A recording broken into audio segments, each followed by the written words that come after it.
Welcome you all again in today's session of microencapsulation. In the last session, we have discussed about the definition, parts of microencapsulation, advantage, disadvantage, classification, and need of microencapsulation. In today's session, we will cover the very formulation or fundamental consideration for the microencapsulation. Fundamental consideration or formulation consideration for the microencapsulation. So microencapsulation is consist of three materials or core material. First one is the core material, coating material and vehicle. तो micro encapsulation में mainly तीन part पे हमें ध्यान देना है, core material, coating material और vehicles.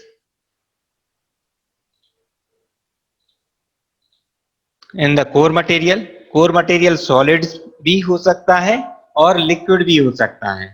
ठीक है, तो कोर मटेरियल में solid mixture of drug, stabiliser, diluents, excipients etcetera. तो ये मिक्सचर ऑफ ड्रग और स्टेबलाइजर, डाल्यूट और एक्जीपिएंट ये हो सकता है सॉलिड में. लिक्विड इंक्लूड डिस्पर्स और डिजॉल्व मटेरियल.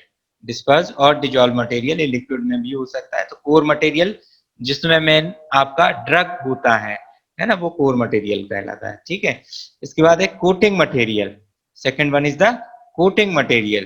तो coating material water soluble resins हो सकते हैं, वाटर इनसॉल्युबल रेजिन्स हो सकते हैं, वैक्सेस एंड लिपिड्स हो सकते हैं और एंटेरिक रेजिन मटेरियल भी हो सकते हैं. तो चार टाइप के आपके कोटिंग मटेरियल हो सकते हैं इसमें: water soluble resins, water insoluble resins, waxes and lipids and enteric resins.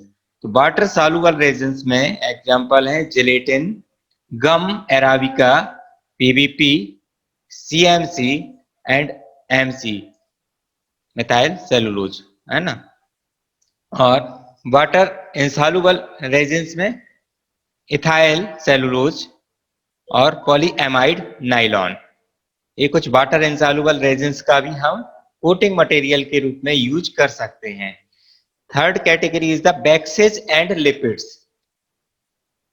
Example paraffin, beeswax, stearic acid, stearyl alcohol and glyceryl stearate. ये कुछ एग्जांपल हैं जो वैक्सेस एंड लिपिड्स के. नेक्स्ट कैटेगरी है enteric resin. Enteric coating resins के लिए सेलाक्स का use हम कर सकते हैं. तो इस सेकंड इसमें इंपॉर्टेंट पार्ट था माइक्रो एनकैप्सुलेशन में कोटिंग मटेरियल. फर्स्ट था कोर मटेरियल, सेकंड था coating material. Third important part है इसमें वेहिकल्स. एक्वस वेहिकल्स का भी यूज किया जा सकता है और नॉन एक्वस वेहिकल्स का भी हम यूज कर सकते हैं.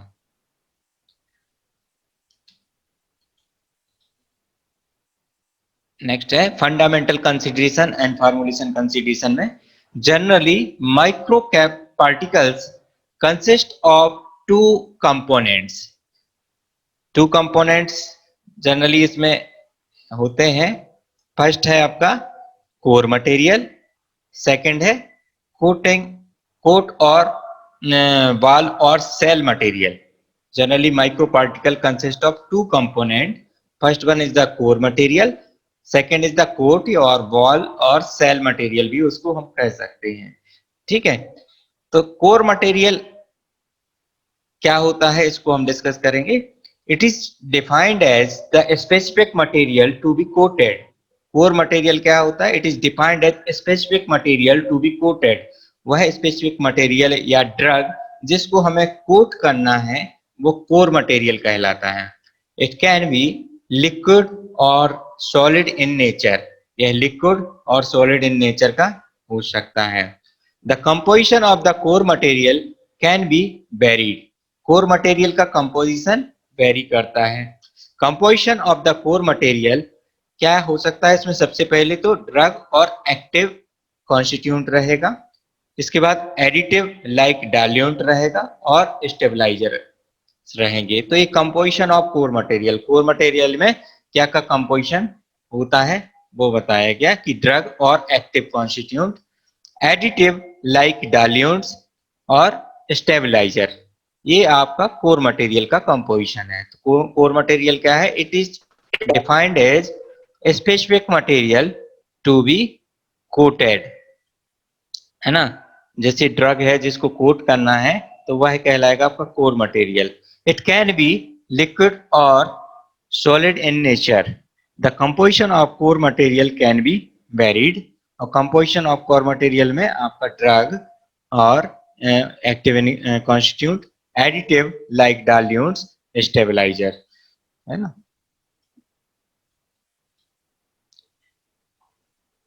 Next one is the coating material. Inserts inert substance which coat on core with desired thickness।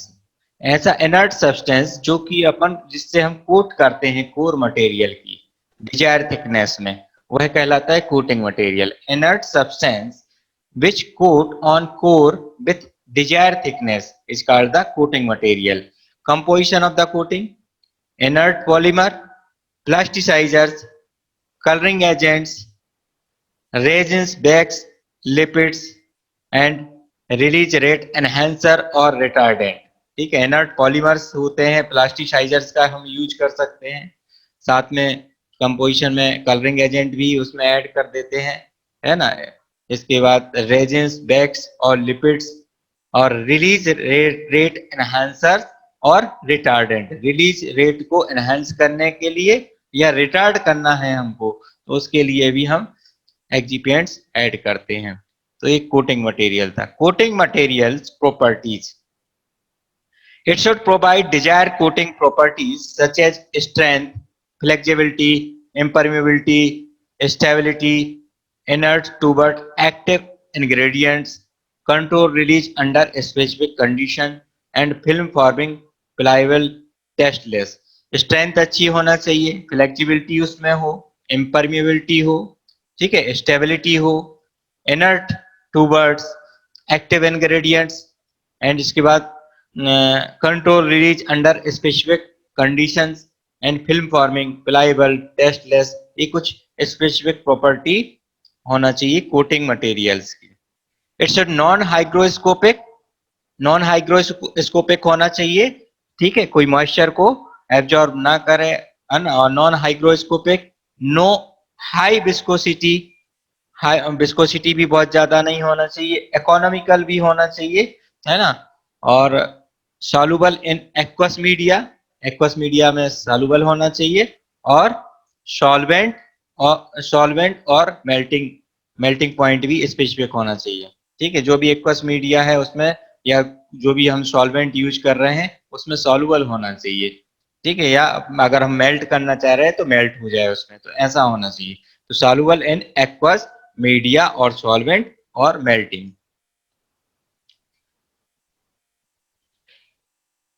Next point इसमें properties of some micro capsulated core materials. Micro capsulated core materials हैं, उनकी क्या प्रॉपर्टीज होती हैं और हम उसका क्या पर्पज होता है माइक्रो एनकैप्सुलेशन करने का, और फाइनल प्रोडक्ट हमें उससे क्या मिलता है वो इस टेबल के द्वारा हम समझ सकते हैं।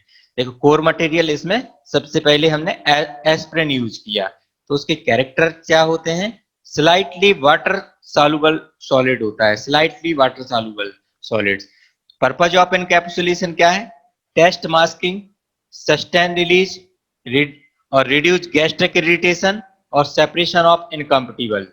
ठीक है, तो टेस्ट मास्क करने के लिए और उसको सस्टेन रिलीज बनाने के लिए, और उसका गैस्ट्रिक इरिटेशन होता है तो उसको रिड्यूस करने के लिए, और इनकम्पेटिबल कोई सब्सटेंस है तो उसको उससे सेपरेट करने के लिए इसका हम माइक्रो एनकैप्सुलेशन करते हैं।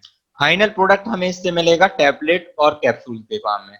मतलब पहले उसका माइक्रो एनकैप्सुलेशन किया जाता है पाउडर का, और उसके बाद उसको माइक्रो कैप्सूल्स को टैबलेट या कैप्सूल्स फॉर्म में फाइनल प्रोडक्ट हमको मिल जाता है।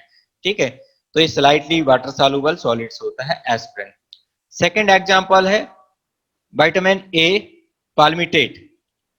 नॉन वोलेटाइल लिक्विड्स होता है, ठीक है। तो इसका पर्पज है एनकैप्सुलेशन का स्टेबलाइजेशन टू ऑक्सीडेशन, ऑक्सीडेशन को स्टेबलाइज करने के लिए, ऑक्सीडेशन को रोकने के लिए अपन इसका विटामिन ए का माइक्रो एनकैप्सुलेशन करते हैं। ये ड्राई फॉर्म में अवेलेबल होता है। फाइनल प्रोडक्ट इसका आइसोसॉर्बाइड डाइनाइट्रेट, आइसोसॉर्बाइड डाइनाइट्रेट है, वाटर सॉल्युबल सॉलिड होता है और इसको सस्टेन रिलीज बनाने के लिए इसका हम एनकैप्सुलेशन करते हैं, ठीक है। और एक कैप्सूल फॉर्म में फाइनल प्रोडक्ट हमें इसका मिल जाता है। तो ये कुछ एग्जांपल्स थे कि कोर मटेरियल्स हम क्या यूज करते हैं, उसके क्या कैरेक्टरिस्टिक्स होते हैं और उसको माइक्रो एनकैप्सुलेशन का पर्पज क्या है और हमें फाइनल प्रोडक्ट उससे क्या मिलता है, वो इस टेबल में हमने डिस्कस किया। नेक्स्ट है माइक्रो एनकैप्सुलेशन टेक्निक्स। तो कई सारी टेक्निक्स होती हैं माइक्रो एनकैप्सूल्स बनाने की। उसमें सबसे पहले है air suspension technique, air suspension technique, Wurster technique भी उसको कहते हैं। Second is the coacervation process, coacervation process. Third one is the spray drying and कंजीलिंग।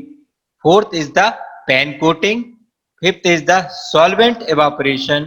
Six is the polymerization। Seventh multi orifice centrifugal. 8 extrusion। 9 single and double emulsion techniques and 10 supercritical fluid anti-solvent method and last one is the nozzle vibration technology। तो ये कुछ techniques हैं जिसके द्वारा हम micro capsules बना सकते हैं। वन बाय वन हम इसको डिस्कस करेंगे। First one is the coacervation technique. Coacervation micro encapsulation is a phase separation of one or more hydrocolloids from the initial solution and the subsequent deposition of the newly formed coacervate phase around the active ingredient suspended or emulsified in the same reaction media। क्या होता है इसमें? Phase separation होता है one और many collides का initial solution में। एक इनिशियल सॉल्यूशन रहेगा जिसमें ड्रग भी रहेगी, एक्टिव इंग्रेडिएंट्स भी रहेगा और आपका कोटिंग मटेरियल्स भी रहेगा, ठीक है। तो उसमें से फेज सेपरेशन होगा हाइड्रोकोलाइड्स का और फेज सेपरेशन होने के बाद वह डिपोजिशन होगा। डिपोजिशन होगा कहाँ पे? न्यू एक्टिव इंग्रेडिएंट के अराउंड। एक्टिव इंग्रेडिएंट जो भी रहेगा उसके अराउंड उसका डिपोजिशन हो जाएगा और डिपोजिशन होने के बाद वो माइक्रो कैप्सूल्स बनाने के लिए आगे उसकी प्रोसेस करेंगे, ठीक है। तो इसमें फेज सेपरेशन मेथड भी इसको जनरली कहते हैं। कोएसर्वेशन फेज सेपरेशन, टोटल इसका नाम होता है कोएसर्वेशन फेज सेपरेशन। फेज को सेपरेट करते हैं, ठीक है। और फेज को सेपरेट होने के बाद जो कोएसर्वेट बनते हैं वो एक्टिव इंग्रेडिएंट के अराउंड एक फिल्म बना लेते हैं, ठीक है। तो इसकी कोटिंग हो जाती है इस तरीके से। Coacervation is a unique micro encapsulation technology because of the very high payload achievable up to the 99% and the control rate possible based on the mechanical stress, temperature और sustained release। ठीक है, कोएसर्वेशन unique micro encapsulation technique है। क्यों है? क्योंकि इससे payload हमें 99% तक अचीव होता है और इसके बाद इसमें कंट्रोल रिलीज पॉसिबिलिटी होती है। कंट्रोल रिलीज फार्मूलेशन भी बना सकते हैं इस टेक्निक के द्वारा। मैकेनिकल स्ट्रेस पे बेस्ड है, टेम्परेचर और सस्टेन रिलीज पे बेस्ड होता है, ठीक है। Coacervation is the typically used to encapsulate flavour oil and can also be adopted for the encapsulation of the fish oils, nutrients, vitamins, preservative and enzymes। Coacervation technique को अपन generally encapsulate flavour oil encapsulate करने के लिए use करते हैं और fish oil, nutrients, vitamins, preservative और enzymes को भी इस टेक्निक के द्वारा हम एनकैप्सुलेट कर सकते हैं। The general process consists of 3 steps under the continuous agitation। इस जनरल प्रोसेस ये आपकी कोएसर्वेशन टेक्निक्स में 3 स्टेप में कंप्लीट होती है। It consist of 3 steps under the continuous agitation. और कंटिन्यूअसली अपन एजिटेशन भी करते रहते हैं 3 स्टेप्स के दौरान। फर्स्ट स्टेप में formation of 3 immiscible chemical phase, first step में 3 इमिक्सिबल केमिकल फेज का फॉर्मेशन करते हैं। सेकेंड स्टेप में deposition of the coating, coating का डिपोजिशन करते हैं। थर्ड स्टेप में रिजिडाइजेशन ऑफ कोटिंग, कोटिंग का रिजिडाइजेशन सॉलिडिफिकेशन करते हैं। तो ये 3 स्टेप में आपकी कोएसर्वेशन टेक्निक कंप्लीट होती है। The process consist of 3 step. First is the formation of 3 immiscible chemical phase, सबसे पहले 3 इमिक्सिबल केमिकल फेज बनाना है। इसके बाद second deposition of the coating, coating का डिपोजिशन होगा, और इसके बाद थर्ड स्टेप में रिजिडाइजेशन ऑफ द कोटिंग होगा।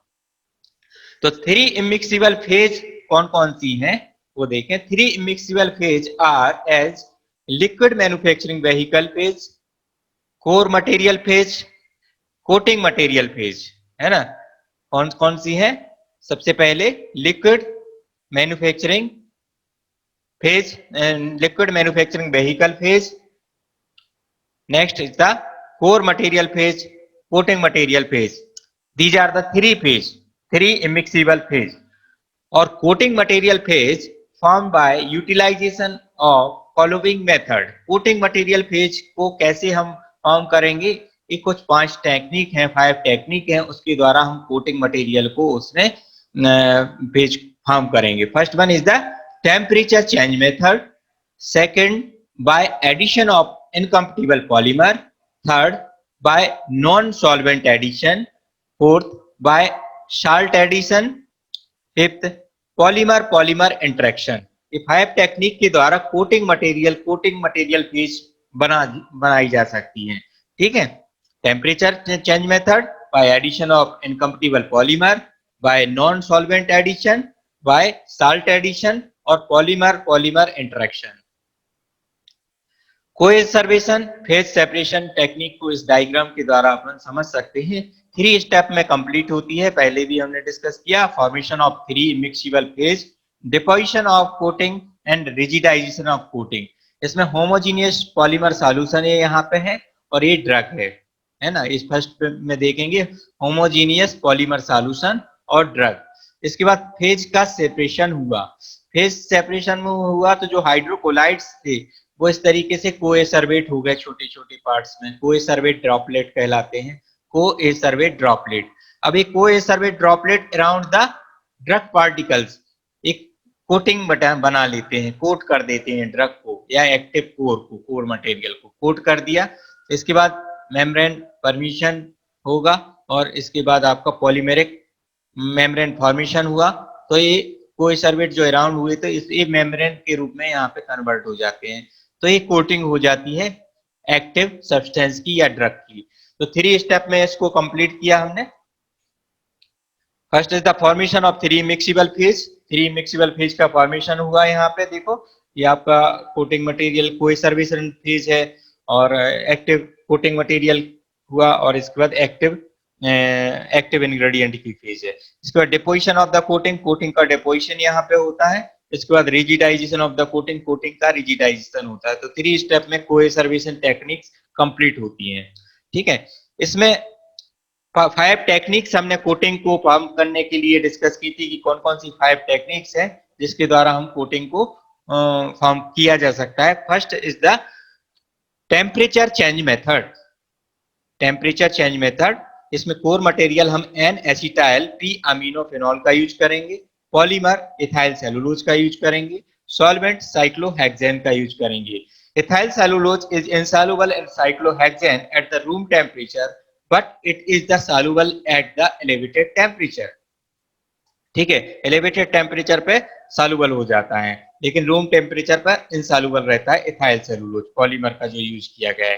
ठीक है, तो इसमें सबसे पहले डिस्पर्स 2% बेट बाय बेट इथाइल सेलुलोज इन साइक्लोहेक्सेन, साइक्लोहेक्सेन में इसको डिस्पर्स किया पहले, फिर इसके बाद हीट करेंगे तो वो सॉल्युबल हो जाएगा, पहले इनसॉल्युबल था फिर सॉल्युबल हो जाएगा, इसलिए इसको टेम्परेचर चेंज मेथड कहते हैं।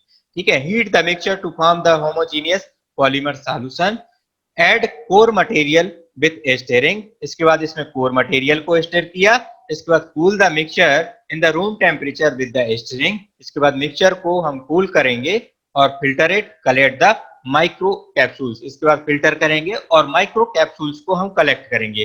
क्या किया, सबसे पहले इथाइल सेलुलोज को साइक्लोहेक्सेन में 2% वेट बाय वेट्स कंसंट्रेशन से उसको डिस्पर्स किया, हीट करने से होमोजीनियस पॉलीमर सॉल्यूशन बन जाएगा। उसके बाद उसमें कोर मटेरियल ऐड किया, ड्रग ऐड करने के बाद उसको कूल किया रूम टेम्परेचर पे स्टिरिंग के साथ में, और उसके बाद फिल्टर करेंगे तो माइक्रो कैप्सूल्स आपको मिल जाएंगे, कलेक्ट हो जाएंगे। अपन लैब में भी इसको बना सकते हैं।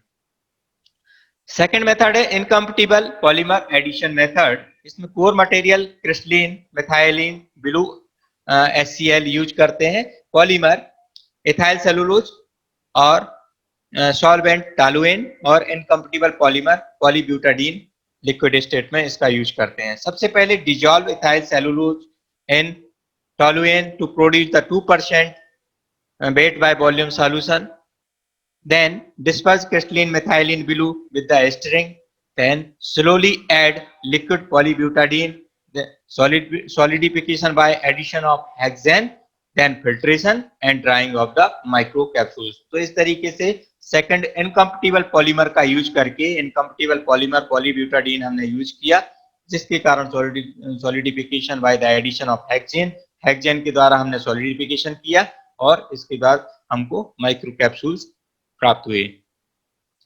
Third technique is the non solvent addition method, है ना, नॉन सॉल्वेंट एडिशन मेथड। ये पांचों प्रोसेस हम पहली टेक्निक की पढ़ रहे हैं, है ना, कौन सी, कोएसर्वेशन फेस सेपरेशन मेथड में ये 5 टेक्निक्स हैं, उसको हम डिस्कस कर रहे हैं, ठीक है। तो इसमें कोर मटेरियल मिथाइल इसको पोलामाइन, है ना, इसके बाद कोटिंग पॉलीमर आपने यूज किया cellulose, acetate butyrate, CAB, solvent methyl ethyl ketones, और नॉन सॉल्वेंट आइसोप्रोपाइल ईथर का यूज करेंगे। Coating material added in the solvent, सबसे पहले कोटिंग मटेरियल को सॉल्वेंट में ऐड करेंगे। Core material disperse with the stirring, core material को stirring के साथ डिस्पर्स करेंगे। Heat mixture at 55 degree centigrade, इसके बाद मिक्सचर को 55 डिग्री सेंटीग्रेड पर हीट करेंगे। नॉन सॉल्वेंट एडेड, इसके बाद नॉन सॉल्वेंट उसमें ऐड करेंगे। Slowly cool slowly up to room temperature पर इसको कूल करेंगे।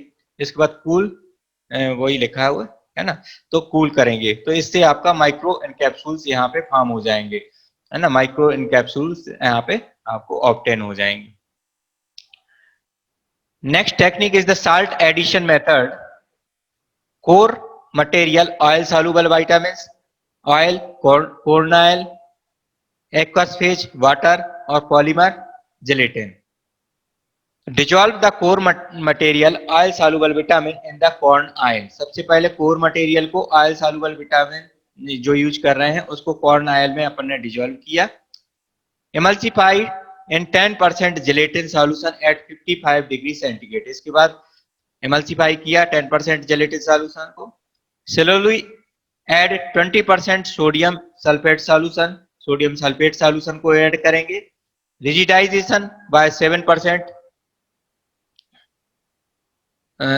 Sulphate, sodium sulphate solution at 90 degree centigrade, then filtration, washing with the water and spray drying. तो इस टेक्निक के द्वारा भी हमने माइक्रो इनकैप्सूल्स को बनाया। Last one is the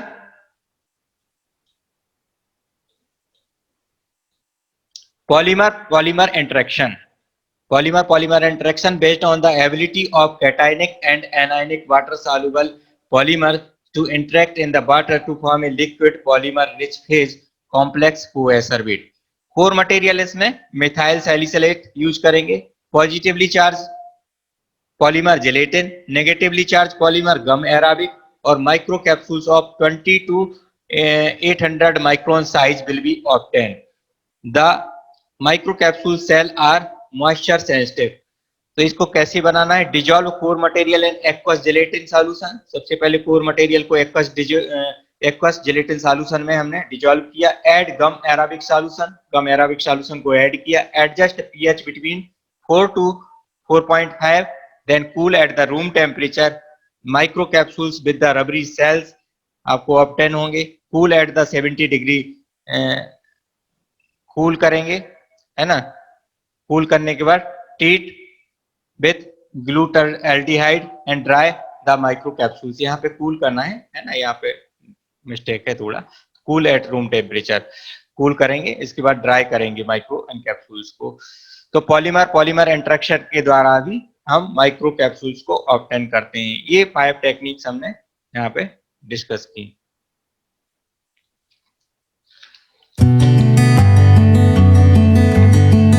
Thank you all, और we will continue in the next session.